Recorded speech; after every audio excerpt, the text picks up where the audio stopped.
Diplomat's Archives, Hidden Stories. This is the 8th story.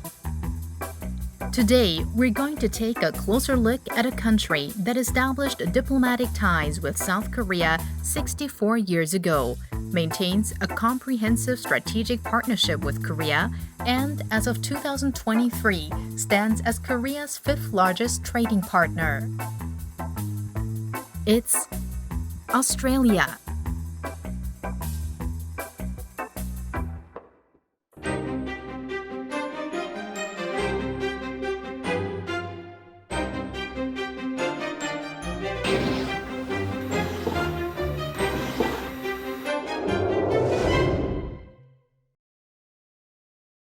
To explore the hidden stories between Korea and Australia, we decided to meet with someone who knows more about the relationship between the two countries than anyone else. Let me introduce the Australian ambassador. I came here as ambassador in January last year, 2024. But in fact, my first time in Korea was going back to 1984. When I first arrived in Korea, it was snowing, which was exciting for somebody from Australia because we don't get that much snow. But then later on, I joined the Australian Foreign Ministry, and my very first overseas posting was here to Seoul back in 1988. So since then, this is my 3rd posting to Korea. I was also the Deputy Ambassador beginning in 2007. Then now, let's dive into the hidden stories between Korea and Australia with the Australian ambassador.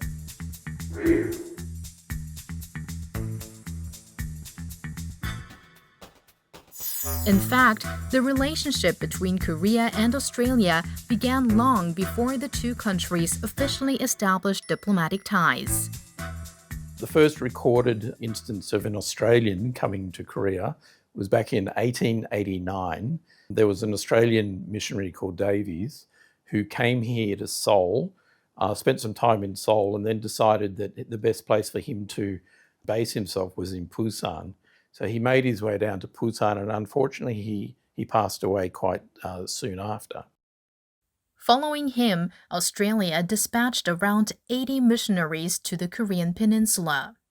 These missionaries primarily worked in Busan and the Gyeongnam region, making significant contributions to Korea's growth and development.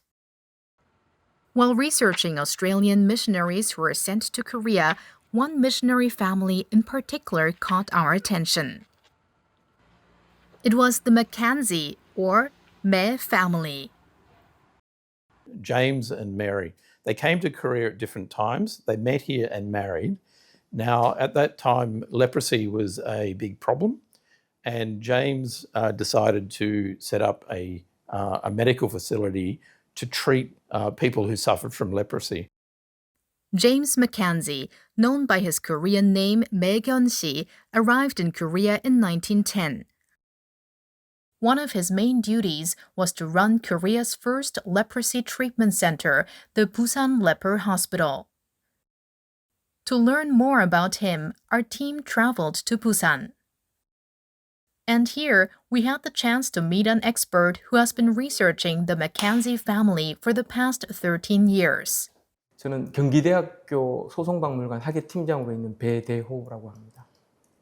Bae Dae-ho, a curator, came across photos and documents related to the McKenzie family in 2012 through personal channels. Since then, he has continued to research them. 맥킨지 선교사는 한국 이름으로 하면 매견시라고 합니다. 1910년도에 한국에 왔고요. 부산 경남 지역 전체에 있던 호주 장로교의 재산을 관리하는 역할을 했습니다. 무엇보다 이분의 가장 큰 업적은 한국 최초의 나병원이라고 할 수 있는 부산 나병원의 운영을 했다는 점입니다. Hansen's disease, also known as leprosy, is a chronic infectious disease caused by Mycobacterium leprae. Because the disease can cause skin lesions and disfigurement, people with Hansen's disease have long been stigmatized and discriminated against by society. 외국인 선교사들 중에 특히 이제 매견시 같은 경우는 한국 최초의 나병원을 운영을 했기 때문에 나병이 감염이 쉽게 되지 않는다. 그리고 이들도 어떤 하나의 사회 생활을 해야 된다라고 해서, 그러니까 지금 생각할 때 병원이라고 하면 어떤 큰 건물을 하나 지어서 입원시켰을 것 같지만 나환자들이 생활할 수 있는 터전을 마련됐습니다. 그래서 전체적으로 나병원의 규모가 축구장 20개 정도 되고 그 안에서 농사를 짓고 가축을 키우고 이렇게 해서 하나의 생활을 할 수 있는 생활 공동체를 만들었거든요. 그래서 이제 그 일반인들이 봤을 때도 나병 환자들이 그렇게 위험하지 않을 수 있다라는 것들을 많이 알려줬고,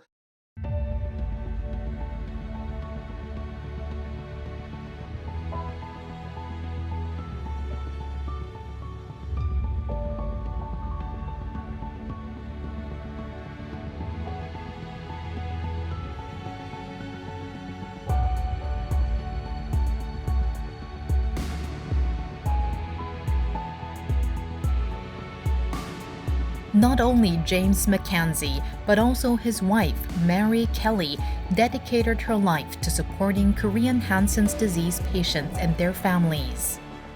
보통 부산 나병원 같은 경우는 아이들을 이제 키울 수 있는 시설들이 거의 없었어요. 그러다 보니까 엄마들이 그 병원에 입소하기 위해서 아이들을 버렸어요.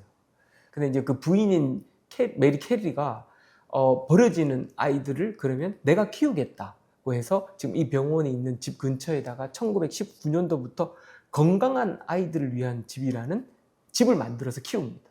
근데 이제 그 아이들을 별도의 시설에서 키운 게 아니고 본인들이, 가족들이 살고 있는 집에서 키운 거죠. 근데 이제 그 아이들이 이제 대부분 부산 경남 지역 가까운 곳에 가면 쟤들 나병원, 나환자들 자녀라는 소리를 듣게 되니까 그 아이들을 평양이라든지 서울, 또 이제 진주에 있는 직업학교에 보냈던 거예요. 근데 이제 그 직업학교에서 건축가, 또 이제 양복을 만드는 기술을 익히기도 하고 간호사가 되기도 하고 그렇게 해서 성장을 하게 됩니다.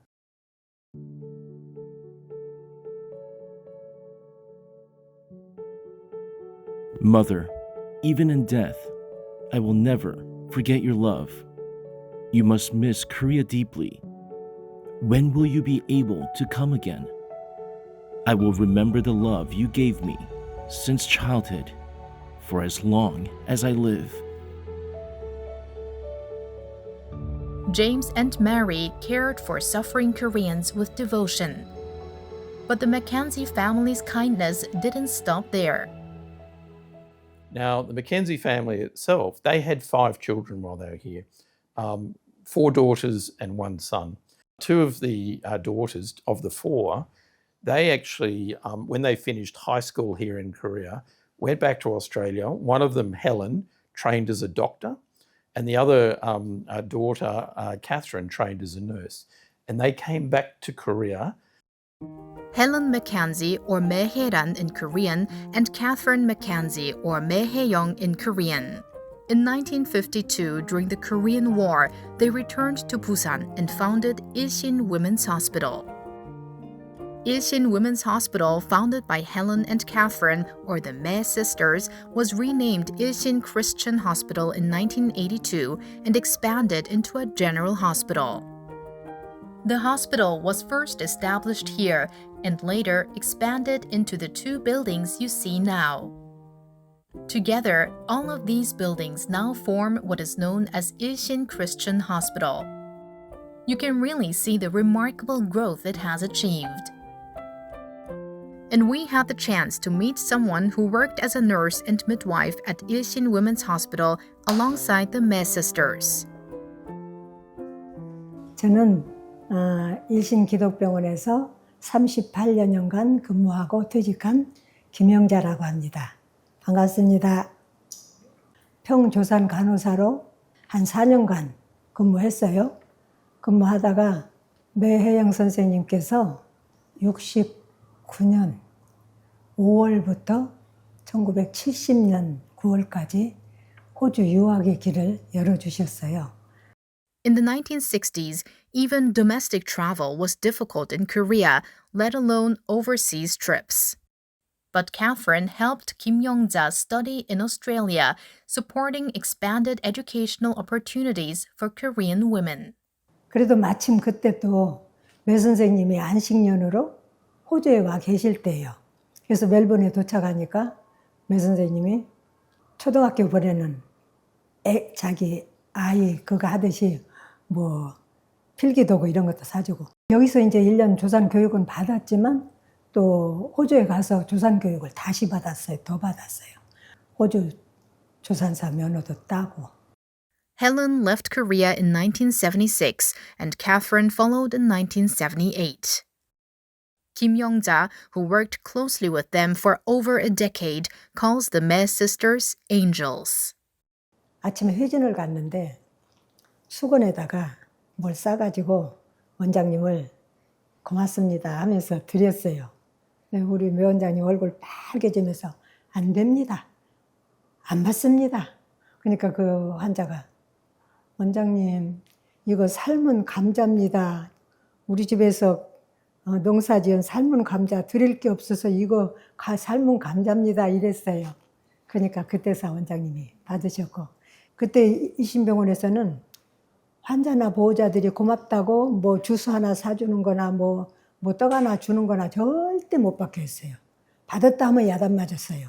원장님들은 우리 병원에는 그 가난한 사람들이 무료 환자들이 이렇게 많은데 돈 있는 사람들이 이렇게 선물을 하는 거 보면은 그 사람들은 너무 자괴감 든다고 절대로 못 받게. 그래서 우리는 절대로 안 받았어요. The Mae sisters returned to Korea as a doctor and nurse to help those who couldn't get timely care amid Korea's poor medical conditions at the time. They built a hospital for the most neglected, women and children, and devoted themselves to serving them. Helen passed away in Australia in 2009 and Catherine in 2005. We asked Kim Young-ja what she would say if she could see the Mae sisters again. 생각만 해도 눈물이 나오는데 다시 뵐 수 있다면 우선 부둥켜 안고 아마 울을 것 같아요. 그리고 고맙다고 감사하다고 선생님들하고 다시 일하고 싶다고 선생님들하고 일할 때 정말 너무너무 행복했었느라고 그렇게 전하고 싶어요. 매혜란 원장님, 매혜영 선생님 너무너무 보고 싶고 너무너무 감사하고 많이 많이 사랑합니다. 이렇게 전하고 싶어요.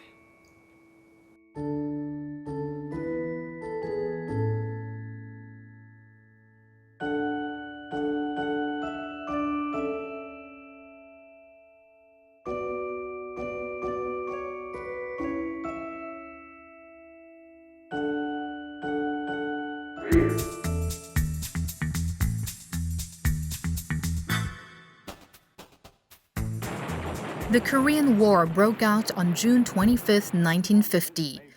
But even before the war, Australia already had close ties with Korea. There was initially the UN Temporary Commission on Korea, and Australia was actually represented on that. And then that transformed into the UN Commission on Korea. And so under the UN Commission on Korea, otherwise known as UNCOG, 2 Australian military officers actually arrived in Korea, I think May 1950, and were on the ground and witnessed the North Korean invasion and provided the first report back to New York, underpinned the subsequent decision by the UN Security Council to establish the UN Command. Thanks to the swift actions of Australian soldiers who relayed news from Korea, the UN Security Council quickly took up the issue. As a result, 16 countries sent combat troops and 6 provided medical units to support South Korea. Australia was the second country after the US to commit troops, sending around 17,000 from the Army, Navy, and Air Force. And we were able to speak via video call with a descendant of one of the Australian veterans who fought during the war. My name is Catherine Khan. I'm a descendant of Colin Khan. Her grandfather, Colin Nicholas Kan, who is now in his mid-90s, came to Korea on July 30th, 1952, as a platoon leader of the 1st Battalion Royal Australian Regiment. So Colin will say that they were out doing a patrol. They got ambushed, and he took quite a number of rounds to his body, which should actually have been quite fatal. But before they'd left that morning on patrol, he'd actually been handed an American-style flak jacket, so like a protective bulletproof vest, and he'd put that on the morning. Whilst on patrol, when he did get shot, several bullets went through his arms, and I believe maybe one through his neck, but more extremely, I guess, 3 pierced the bulletproof vest because the vest was done up in the middle with a zip, and 3 of the bullets actually pushed through the zip, 2 of them, I believe, going through his lungs. After that, when he was in the hospital, he was actually visited by one of the American officers who wanted to know more about the injury, especially seeing as he'd been wearing one of the American protective armored jackets. And Colin will say, as a direct result of that conversation and his injuries, they moved the zip from a frontal zip to one that zips up under the arms. Although he was shot multiple times and came close to death, Colin did not let the experience pass and contributed a key idea that helped improve the design of the bulletproof vest. Catherine, who became interested in Korea after her grandfather's participation in the Korean War, worked as a professor at Namseol University in Korea and lived in Korea with her daughter for 4 years. Because everything that he's ever said about Korea was positive. And when you look at Australian history that we study at schools, the Korean War is actually a fairly new introduction into it. So it wasn't a part of the history that I studied at school. And so my only real knowledge of Korea growing up and even into my adult life was the stories that we were told, was the experiences that we had ourselves with the embassy. As a teacher, there were certainly students and families from Korea that I interacted with. There was nothing negative that we ever experienced. After the Korean War, Colin took the lead in raising awareness across Australia about the Korean War and Korea's development. In 2021, he was awarded the Order of Civil Merit Seongnu Medal in recognition of his service during the war and his efforts afterward. At the time, Catherine and her daughter accepted the medal on his behalf. 제가 콜린 칸 중조 할아버지를 대신하여 오늘 훈장 수여식 참석하게 되어 영광입니다.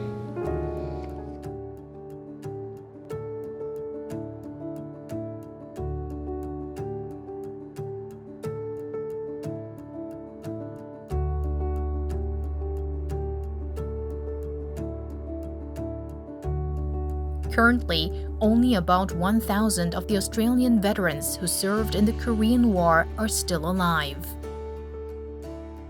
I have to take this opportunity to express thanks to the Korean government and people, because for many years the Korean government has a Korean veteran return program.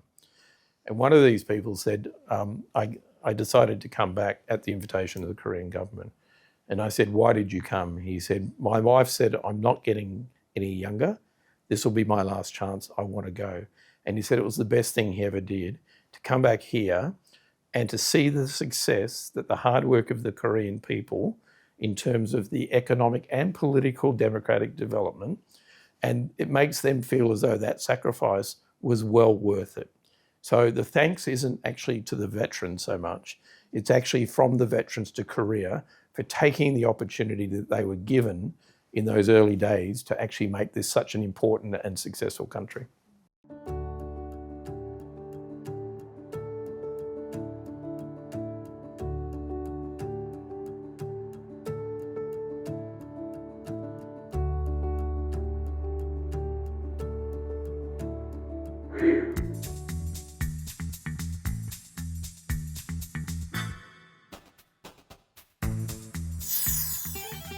After Korea's independence and up until the 80s, overseas travel was banned to protect national security and prevent foreign currency outflow. But hosting the 1986 Asian Games and the 1988 Seoul Olympics sparked change as waves of globalization and openness began to reach Korea.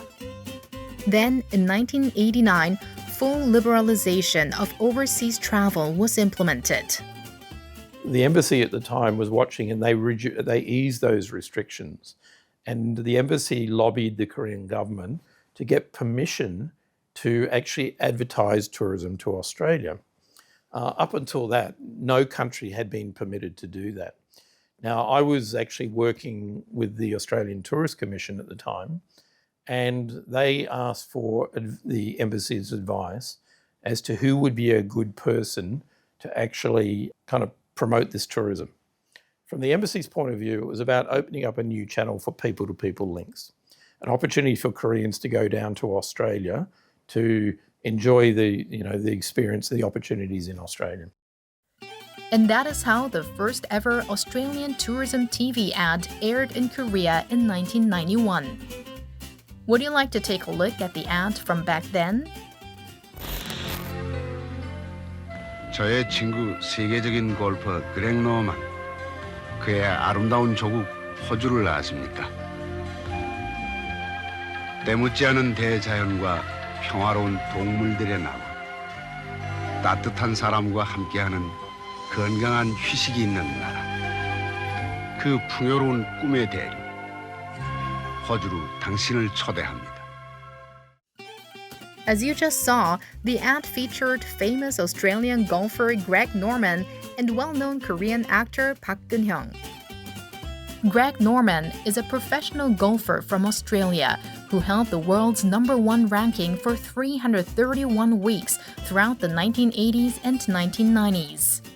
Meanwhile, Park Geun-hyung debuted in theater in 1958 and has since appeared in hundreds of plays, dramas, and films, and is one of Korea's most iconic actors.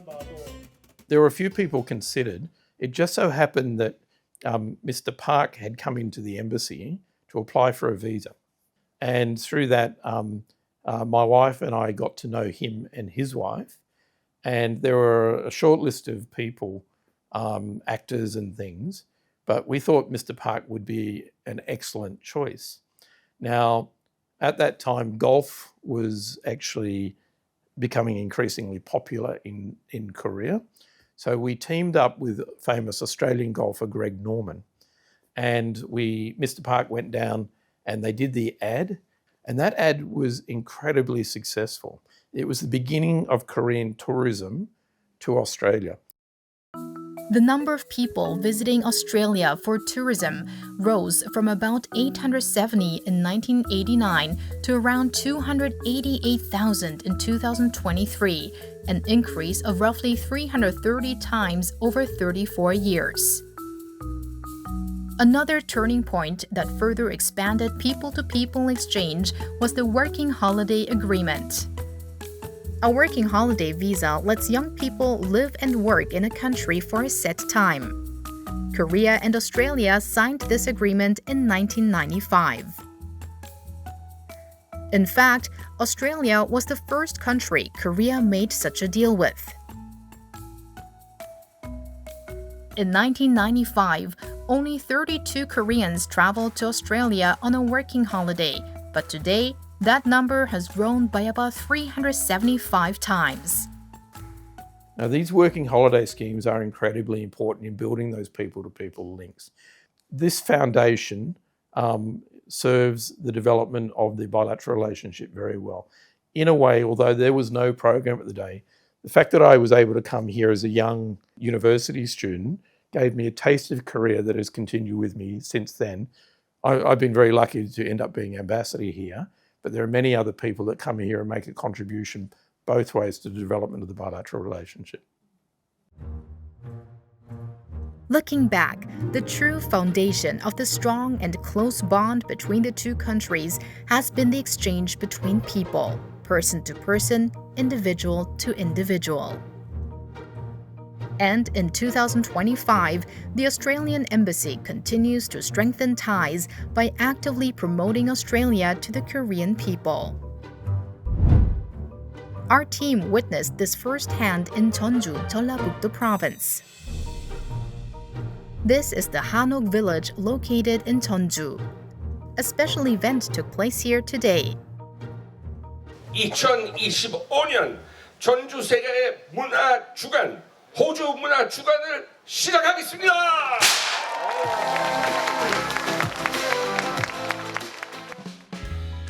Every year, Jeonju hosts the Jeonju World Culture Week, where visitors can experience different countries. This year's featured country was Australia. 그동안 우리 전주시는 세계 각국의 어떤 도시와 함께 문화주간을 매년 추진하고 있습니다. 그중에서 금년은 이런 호주와 어떤 문화주간을 같이 함으로 인해서 호주와 우리 전주의 문화가 교류가 더 활성화될 수 있는 계기가 될 것으로 생각합니다. Prominent Australian cultural figures who are active in Korea also took part in this year's Australia Culture Week. These people are opening a new chapter in cultural and people-to-people exchange between Korea and Australia. Shall we meet them one by one?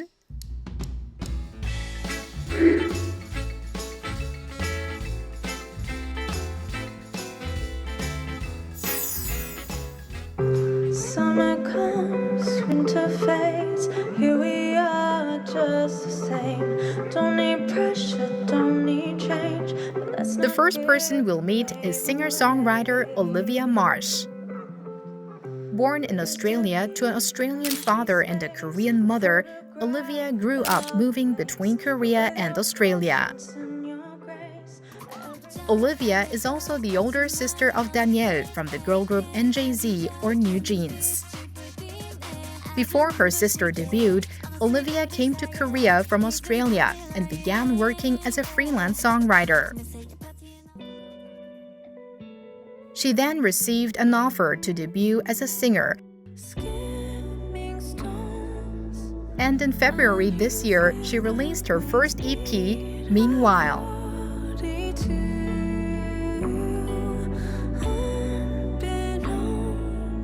Olivia says living in both Korea and Australia has broadened her musical horizons. Doesn't mean I'll stop skipping when you look at me like that.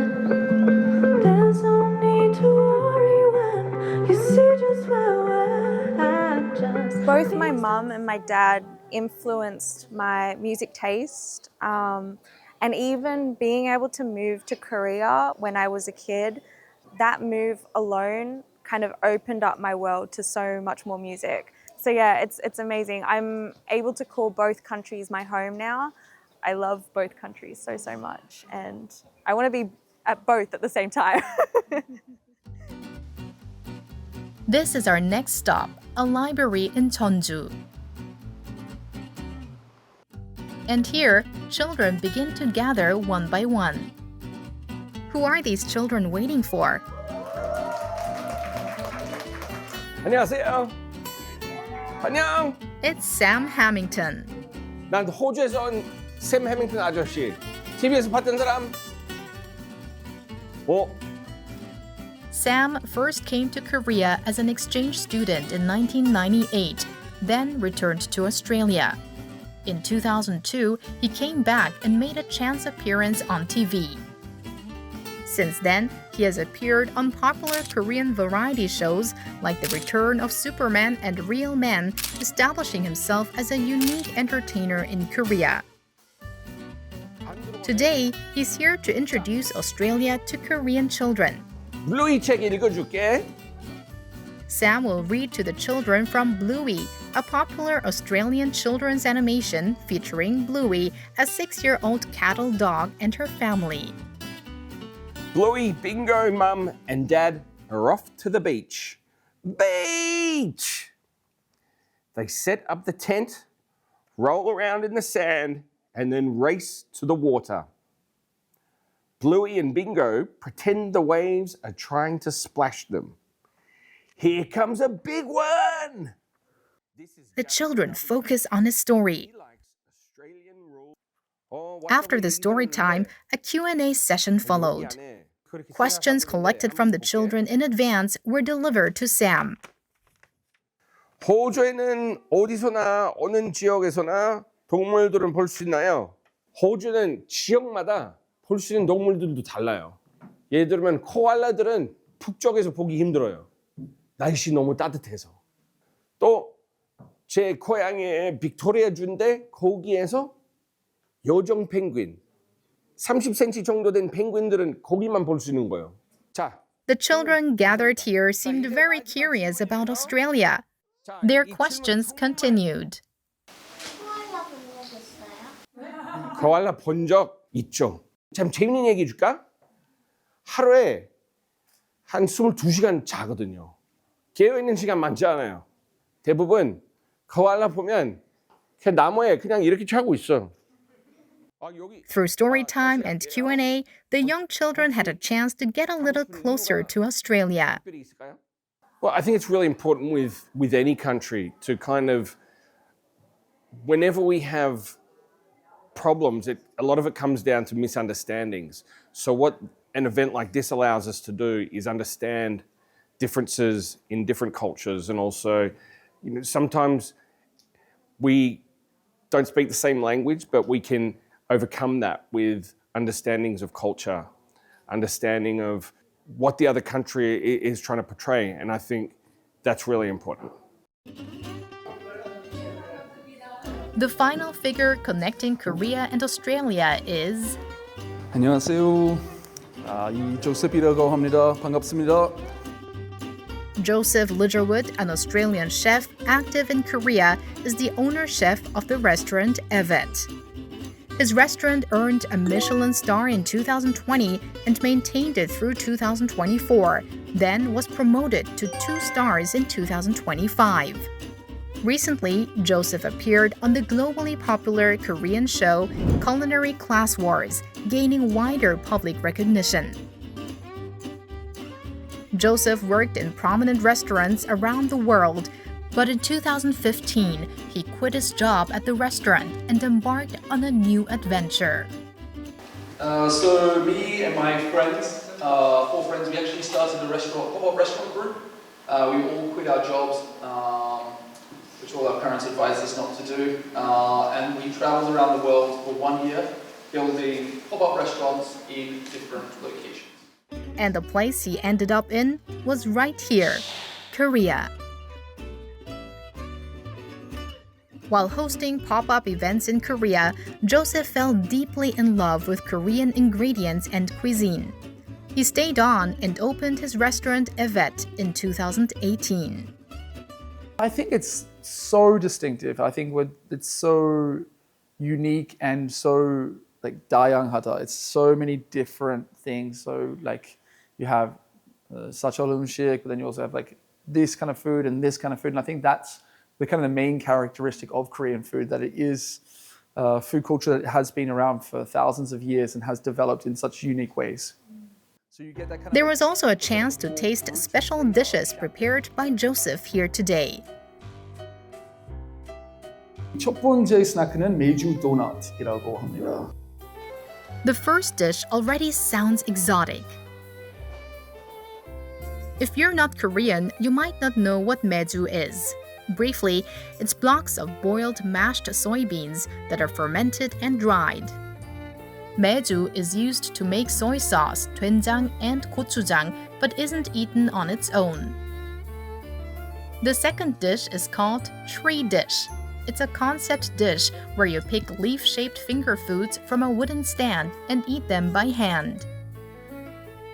Meju donut and tree dish. What would they taste like? 와인과 어울리는 듯 하면서도 한국적인 뉘앙스가 있어서 너무 좋았고요. 되게 꼬릿한데 그거를 달콤한 것으로 디저트로 표현을 하셨잖아요. 정말 능력자신 것 같아요. Everyone who attended today seemed to have a new and fun time. Today, we've looked back on the many events and the people behind them that have helped to bring Korea and Australia closer together over the past century. It is the combination of those events and individuals that shaped the Korea-Australia relationship as we know it. Obviously, as the ambassador here, I have an overall responsibility as a 중매쟁이 between both countries. I think a good ambassador works for both countries. Obviously, I know ultimately I work for the Australian government, but the relationship here is such a positive one with a lot of opportunity for the future.